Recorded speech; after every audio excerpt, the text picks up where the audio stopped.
Now, Kamala Harris is back in the spotlight, set to give a keynote speech later today to a Democratic event in D.C. called the Voters of Tomorrow Summit.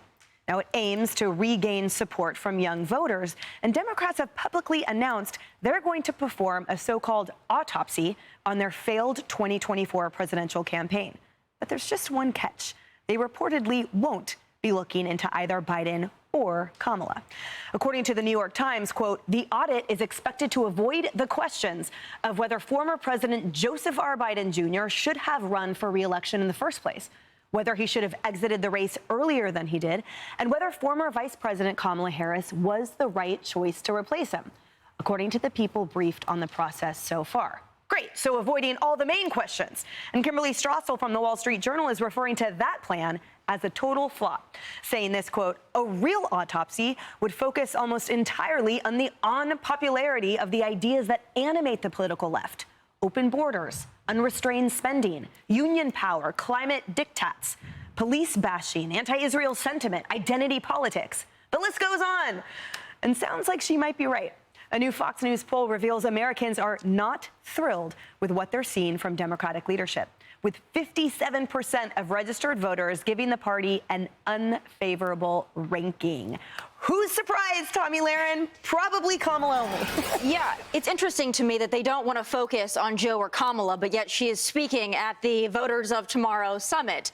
I would think that they would ask her to maybe just quietly slip away to California, maybe run there if they want to go that route. But again, they want to elevate her.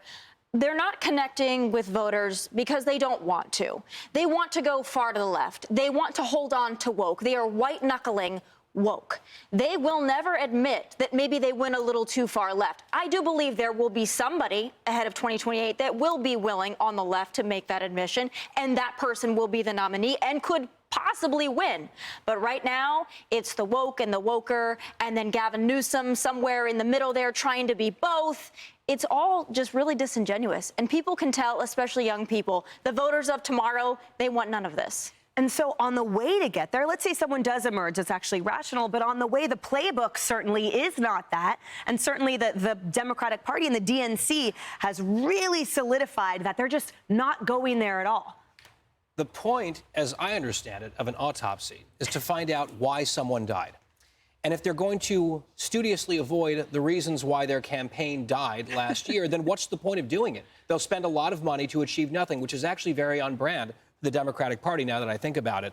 But overall, it's not just, so I'll give them this. It's not just the Biden failure and that whole fiasco. It's not just Kamala Harris being sort of shoved in there at the last minute and being a terrible candidate.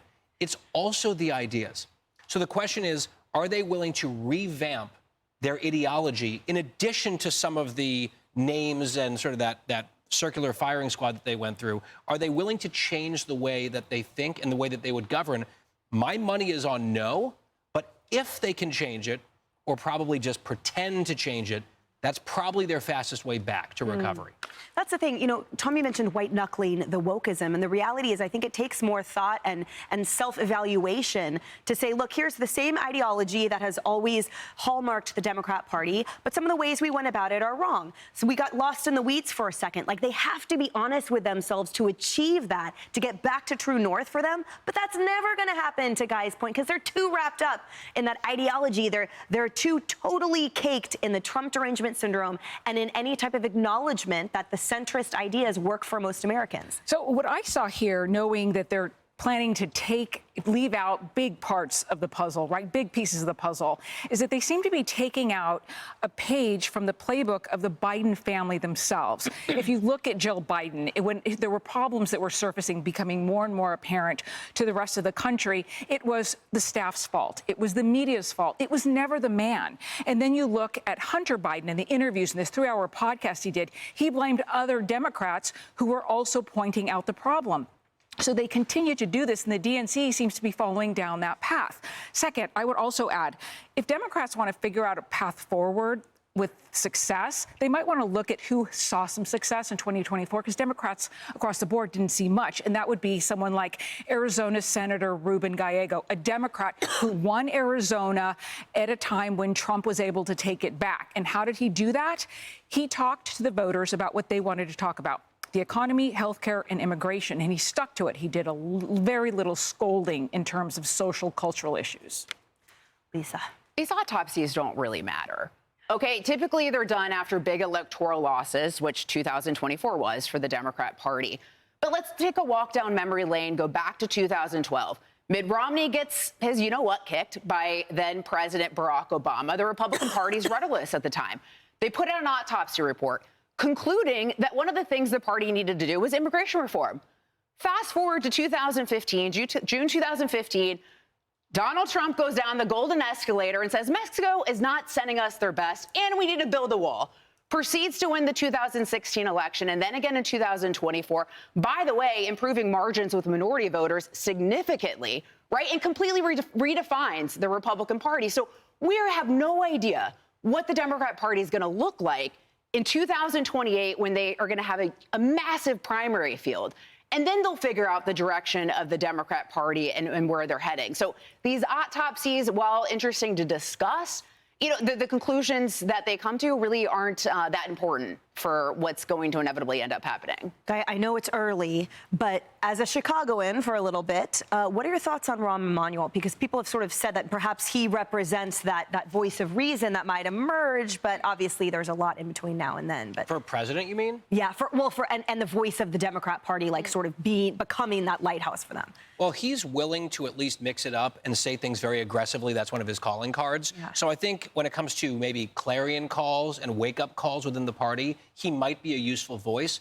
I don't think that he has the stature and the standing to be a viable presidential candidate. That doesn't mean he shouldn't be listened to within the party. I think they'd be wise to listen to some of the things he's saying these days. Yeah, so do you think that they're just going to go with another woke, ridiculous, unexperienced person? No, I don't think that person will win in ahead of 2028. I don't think they'll even win in a Democrat primary. But until then, that's what they're clinging to because they see the energy. The energy right now is with the Mamdanis and the AOCs and the Crockett's. And they need that energy. Otherwise, they've completely fallen flat. They have not figured out the Trump formula of charisma and policy. They haven't figured it out.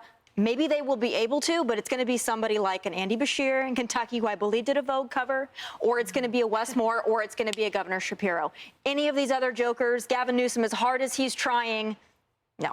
Or it could end up being someone we're not even considering, right? When you have that large of a primary field like Republicans did in 2016, you could have a candidate like Donald Trump that emerges that's just a little bit different, you know, on a stage when everyone is very similar. So, you know, we don't really know. And by the way, I was a communications director in 2016 in Wisconsin, or in 2012. Very depressing election cycle for us. I gained like 20 pounds. It was really bad all around.